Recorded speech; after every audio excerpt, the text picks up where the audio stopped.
Hello friends, स्वागत है मेरे चैनल एमसीक्यू स्टडी आईक्यू पे। और आज की वीडियो में हम लोग फिर से करने वाले हैं क्लास 12 केमिस्ट्री का इंपॉर्टेंट एमसीक्यूज, जो कि बिहार बोर्ड के एग्जाम में प्रीवियस ईयर्स में पूछा हुआ है। ठीक है, तो टोटल क्वेश्चन करने वाले हैं बिहार बोर्ड में। जो अगर आप 2025 में एग्जाम दोगे, 26 में दोगे, तो ऐसा ही क्वेश्चन आपको देखने को मिलेगा, क्योंकि बिहार बोर्ड में ऑब्जेक्टिव में क्वेश्चन क्या करता है, हूबहू रिपीट करता है। तो टोटल वीडियो देखिए, 20 क्वेश्चन का एमसीक्यू है प्रीवियस ईयर्स का, और इसमें साथ में डिटेल में बताएंगे आखिर ऐसा क्यों हो रहा है।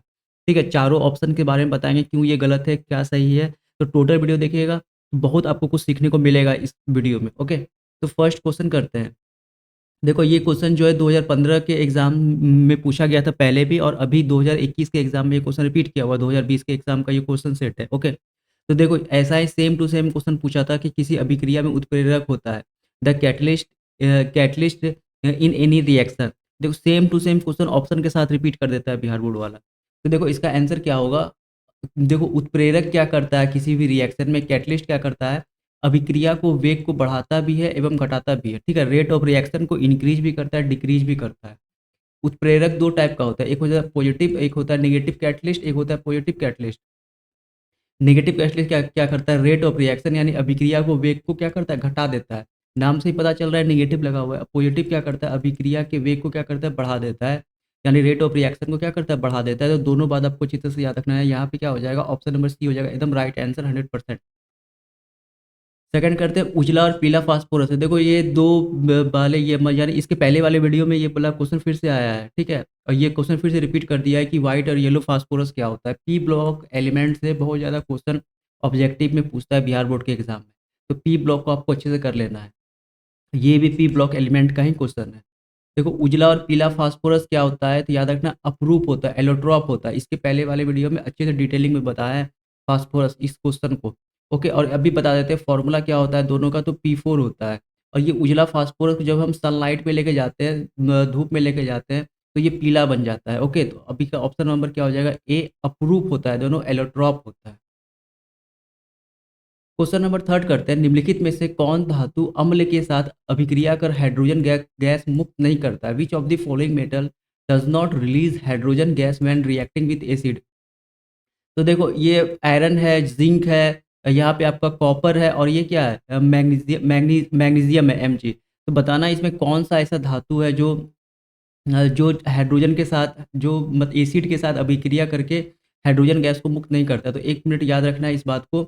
जब हम विद्युत रसायन श्रेणी को देखते हैं, इलेक्ट्रोकेमिकल सीरीज को, तो हाइड्रोजन के नीचे आपका आता है कॉपर, फिर उसके बाद आता है सिल्वर, और फिर क्या आता है, गोल्ड। याद रखना, जितने भी महंगे धातु होते हैं जिनका जिनका रिंग, अंगूठी वगैरह या चैन वगैरह बनाया जाता है, वो सब क्या करता है, हाइड्रोजन को रिलीज़ नहीं कर पाता है। क्योंकि ये क्या होता है, इलेक्ट्रोकेमिकल सीरीज में हाइड्रोजन के क्या होता है, नीचे रहता है।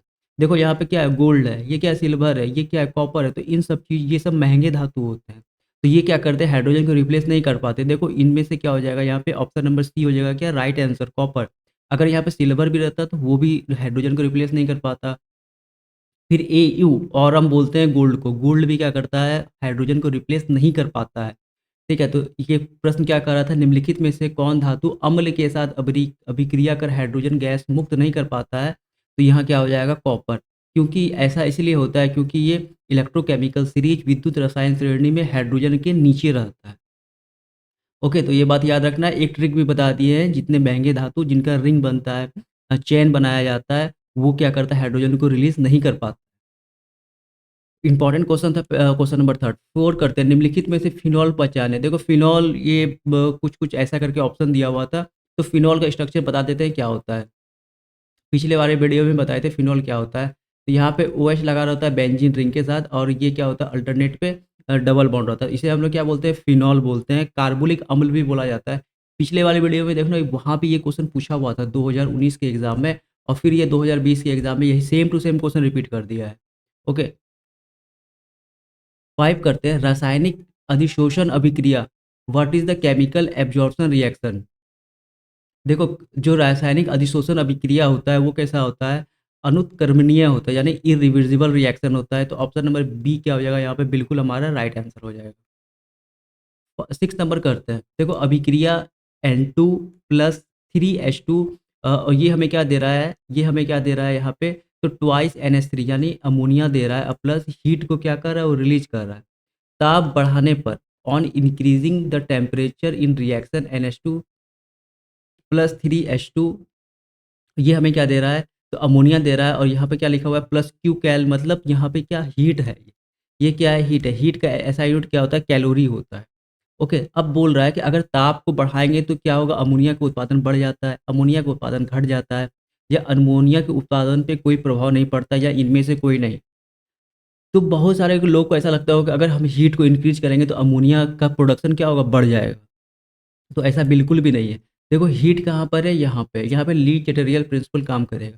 देखो हीट इधर है, अमोनिया के साइड में। अगर हीट हम और ज़्यादा कर देंगे तो ये रिएक्शन को बैलेंस करने के लिए ये पूरा किधर शिफ्ट हो जाएगा? इस तरफ में। ठीक है? अगर हीट को हम ज़्यादा करेंगे तो रिएक्शन उल्टा आ जाएगा और प्रोडक्शन ऑफ अमोनिया क्या होगा? कम हो जाएगा। यानी क्या होगा? उत्पाद घट जाता है। अगर हम बात करते हैं कि अमोनिया का प्रोडक्शन कैसे बढ़ाना चाहिए, तो याद रखना अगर हम इधर कुछ घटा देंगे या इधर कुछ बढ़ा देंगे, अगर इधर सपोज़ NO2 बढ़ा देंगे तो ये रिएक्शन को बैलेंस करने के लिए टोटल रिएक्शन किधर हो जाएगा? तो राइट हैंड साइड में शिफ्ट कर जाएगा, तब प्रोडक्शन ऑफ अमोनिया क्या होगा? बढ़ जाएगा। और अगर हम इधर कुछ जैसे हीट कम कर देंगे, तो हीट ज़्यादा करने के लिए ये पूरा रिएक्शन किधर शिफ्ट कर जाएगा? इधर आ जाएगा। ओके, तो याद रखना इधर अगर हम कुछ बढ़ाएँगे, तो रिएक्शन क्या होगा? बैकवर्ड में चले जाएगा और इधर अगर हम कुछ बढ़ाएँगे तो रिएक्शन फॉरवर्ड में जाएगा। According to Le Chatelier principle. तो अभी के लिए याद रखना है, अगर हम जैसे हीट बढ़ा देंगे और हीट किधर है? ऑलरेडी यहाँ हीट क्या है? राइट हैंड साइड प्रोडक्ट के साइड में हीट है। अगर हम हीट को ही बढ़ा देंगे तो रिएक्शन क्या होगा? ये उल्टा आ जाएगा, लेफ्ट हैंड साइड में आ जाएगा और अब प्रोडक्शन में अमोनिया क्या होगा? कम हो जाएगा। तो ऑप्शन नंबर बी क्या हो जाएगा? राइट आंसर डायरेक्ट ऑप्शन के साथ याद रखना है। अगर पूछता है यहाँ पे कि नाइट्रोजन को अगर बढ़ा देंगे तो प्रोडक्शन ऑफ अमोनिया पे क्या फ़र्क पड़ेगा? देखो नाइट्रोजन को हम जैसे ही बढ़ा देंगे तो ये क्या करेगा? रिएक्शन को बैलेंस करने के लिए ये क्या होगा? नाइट्रोजन को क्या करेगा? कम करना चाहेगा और पूरा रिएक्शन किधर आ जाएगा? राइट हैंड साइड में। तो उस समय प्रोडक्शन ऑफ अमोनिया क्या होगा? बढ़ जाएगा। तो याद रखना ऑप्शन नंबर बी अभी क्या हो जाएगा? Right answer. कार्बोनिल समूह में कार्बन पर कौन-सा संकरण होता है? Which hybridisation occurs on the carbonyl group? तो बहुत इंपॉर्टेंट क्वेश्चन है। पहले तो कार्बोनिल ग्रुप का स्ट्रक्चर ऐसा होता है, ठीक है? अब यहाँ पे देखो एक डबल बॉन्ड आ गया तो बताए थे एक डबल बॉन्ड आ जाता है तो sp2 हाइब्रिडाइजेशन होता है। तो ऑप्शन नंबर बी हो जाएगा यहाँ राइट आंसर। बोलेगा मीथेन पे कैसा हाइब्रिडाइजेशन होता है? देखो 4 सिंगल बॉन्ड होता है तो सारे के सारे कैसा है? ये सिंगल बॉन्ड है। अगर सारा का सारा सिंगल बॉन्ड होता है तो sp3 हाइब्रिडाइजेशन होता है। बहुत बार ये क्वेश्चन पूछा हुआ है। अगर कार्बन-कार्बन ट्रिपल बॉन्ड तो ये sp होता है। ठीक है? तो चारों हम बता दिए आपको अच्छी तरह से, सॉरी 3 बता दिए हैं तो आपको अच्छी तरह से याद रखना है। डबल बॉन्ड पे sp2, सारा सिंगल बॉन्ड रहेगा तो sp3 और एक कार्बन-कार्बन ट्रिपल बॉन्ड रहेगा तो sp।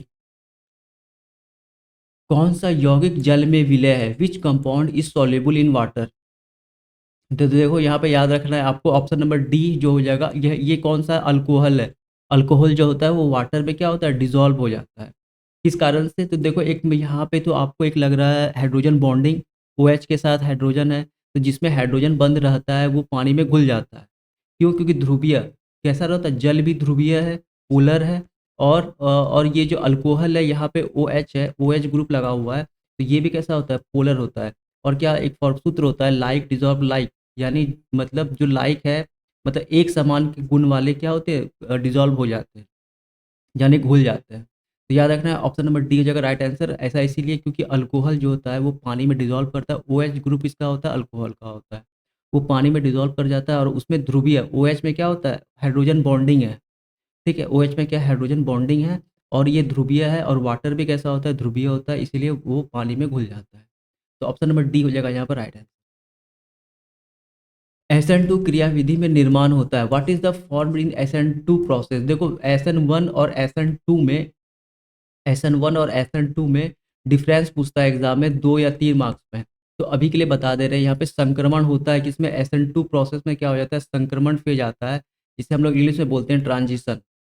ट्रांजिशन फेज, ठीक है? Transition phase, transition state.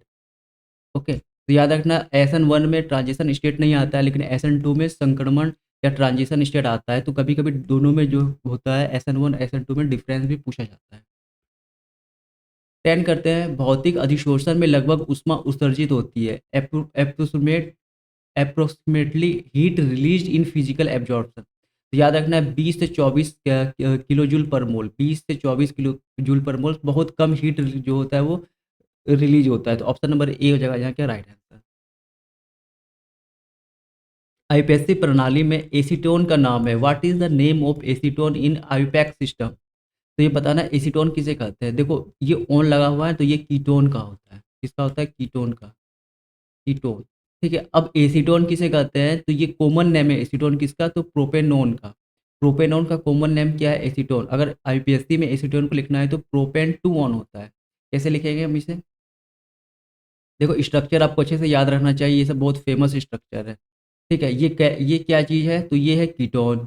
यहाँ पे दोनों में कार्बोनिल ग्रुप दोनों में या अल्काइल ग्रुप लगा हुआ है और इसका नाम लिखेंगे तो 1, 2, 3 या इधर से भी गिन सकते हैं क्योंकि दोनों में 3 ही कार्बन आए, दोनों में कार्बोनिल ये जो ग्रुप है कीटोन का ग्रुप वो 2 पर ही आएगा। अगर इधर से भी गिनेंगे तो 1 यहाँ पे 2, 3 और इधर से भी गिनेंगे तो 1, 2, 3 इसे बोलते हैं प्रोपेन टू ऑन या प्रोपेनॉन।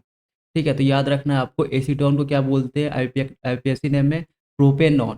क्या बोलते हैं? प्रोपेनॉन। और ये स्ट्रक्चर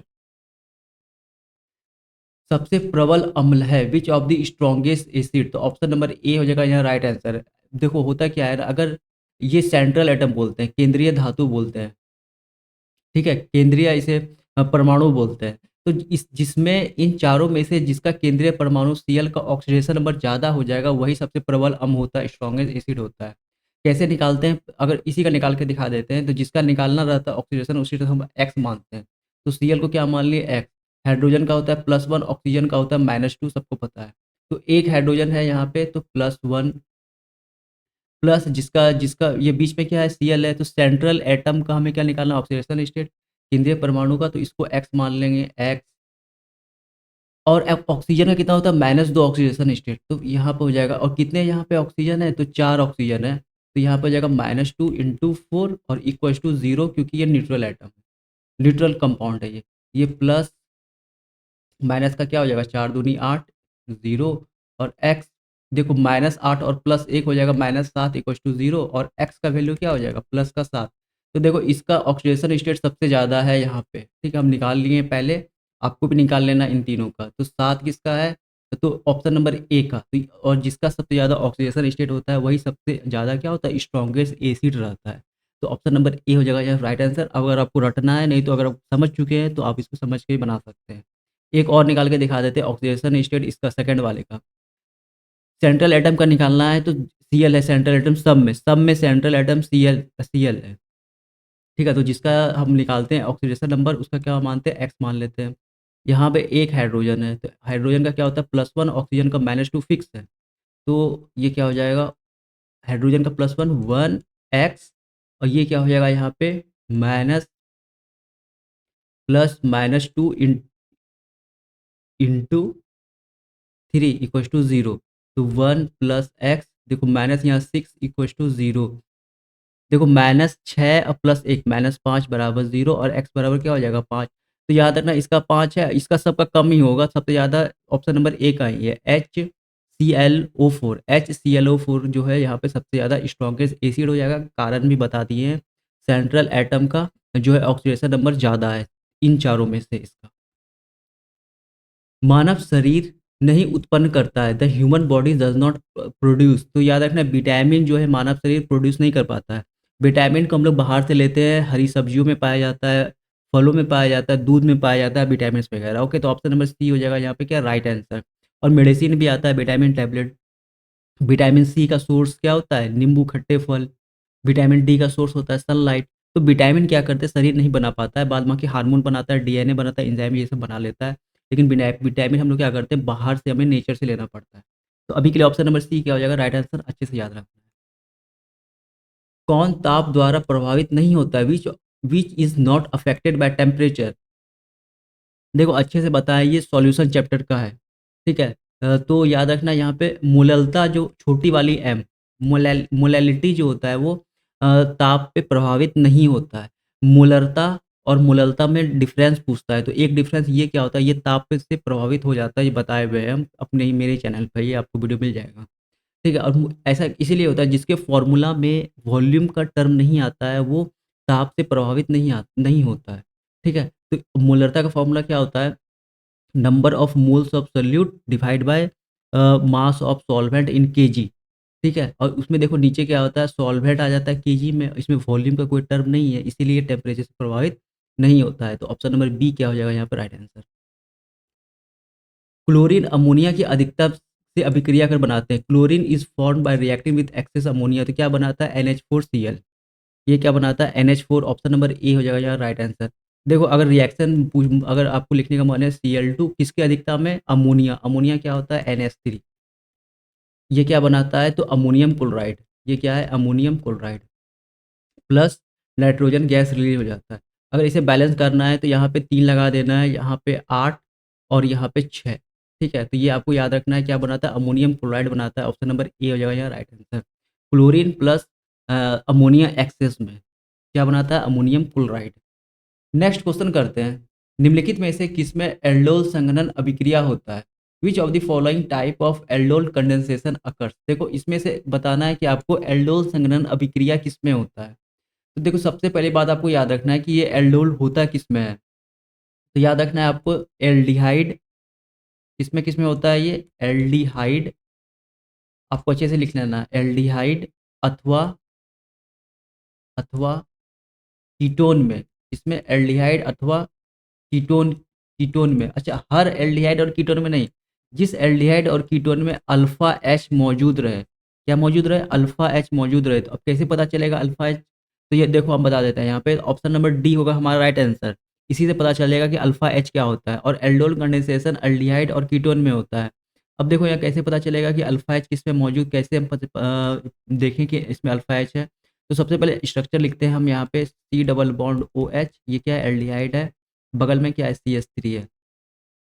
देखो ये है एल्डिहाइड का फंक्शनल ग्रुप और ये है एल्डिहाइड के फंक्शनल ग्रुप का कार्बन। इस कार्बन को छोड़ के जो बगल में कार्बन है इसे बोलते हैं अल्फा कार्बन। ठीक है, अल्फा एच के लिए पहले अल्फा कार्बन मौजूद होना चाहिए। अब इस अल्फा कार्बन पे अगर हाइड्रोजन लगा है तो इसे क्या बोलेंगे अल्फा एच। क्या बोलेंगे इसे अल्फा एच। पूछेगा यहाँ कितना अल्फा एच है तो 3 अल्फा एच है। कितने अल्फा एच है यहाँ पे 3 अल्फा एच है। क्या बताए ये है पूरा कार्बन, ये है एल्डिहाइड का फंक्शनल ग्रुप और ये है एल्डिहाइड के फंक्शनल ग्रुप का कार्बन। इस कार्बन के बगल में जो कार्बन है उसे बोलते हैं अल्फा कार्बन। इस अल्फा कार्बन में कोई भी अगर हाइड्रोजन अटैच है उसे क्या बोलेंगे alpha H.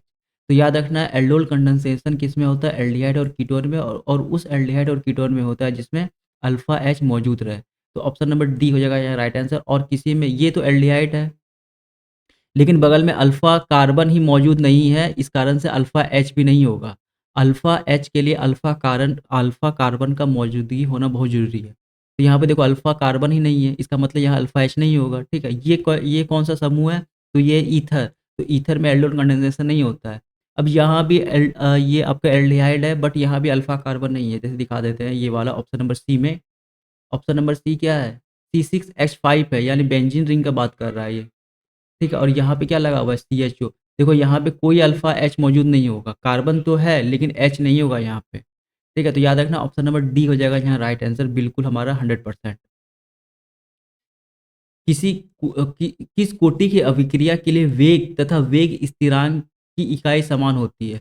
For which order of reaction the unit of rate and rate constant are same. तो याद रखना है शून्य कोटि की अभिक्रिया के लिए रेट रेट और रेट कांस्टेंट का क्या होता है वैल्यू सेम होता है। ठीक है, तो याद रखना है ये डायरेक्ट आपको अच्छे से याद रख लेना है कि शून्य ऑर्डर के लिए क्या होता है दोनों समान होता है। ये बहुत इंपॉर्टेंट है और सेम क्वेश्चन आपको रिपीट करेगा एग्जाम। 19 करते हैं। फोटोग्राफिक फिल्म प्लेट में किसका आवश्यक घटक होता है। What is the essential component of photographic film plate. ये भी बहुत इंपॉर्टेंट क्वेश्चन है, एग्जाम में रिपीट किया हुआ ये क्वेश्चन। तो सिल्वर ब्रोमाइड यानी ऑप्शन नंबर बी हो जाएगा यहाँ राइट आंसर। सिल्वर ब्रोमाइड जो होता है ये फोटोग्राफिक प्लेट के लिए एसेंशियल घटक यानी ये क्या होता है आवश्यक घटक होता है। आज का लास्ट क्वेश्चन करते हैं। निम्न में से किसमें मैग्नीशियम है। Which of the following content magnesium. Chlorophyll में मैग्नीशियम पाया जाता है, आपको अच्छी तरह से याद रखना है। क्लोरोफिल में क्या पाया जाता है मैग्नीशियम पाया जाता है। तो ऑप्शन नंबर ए यहाँ राइट आंसर। हीमोग्लोबिन में आयरन पाया जाता है Fe और जो विटामिन B12 में कोबाल्ट पाया जाता है। तो आपको ये 3 बातें अच्छी तरह से याद रखना है। इन तीनों ऑप्शन से भी क्वेश्चन आया है। अभी के लिए क्या सही होगा क्लोरोफिल जो मैग्नीशियम है वो क्लोरोफिल में पाया जाता है। और उसके बाद अगर बात करते हैं हीमोग्लोबिन में आयरन पाया जाता है और विटामिन B12 कोबाल्ट है वो विटामिन B12 में पाया जाता है। तो ये आपको अच्छी तरह से याद रखना है। ठीक है, तो ये इंपॉर्टेंट एमसीक्यूज़ है। पहले भी जो प्रीवियस ईयर्स का ही वीडियो आपको मिल जाएगा केमिस्ट्री का मेरे चैनल पे, तो आप उसे भी जाके देखिए बहुत फ़ायदा करेगा। 100% आपको 10-15 मार्क्स का तो प्रीवियस ईयर से ही डायरेक्ट रिपीट करता है और ठीक इसी टाइप का क्वेश्चन आपको देखने को मिलेगा एग्ज़ाम। ठीक है, तो मिलते हैं अगले वीडियो में, तब तक के लिए thank you, all the best.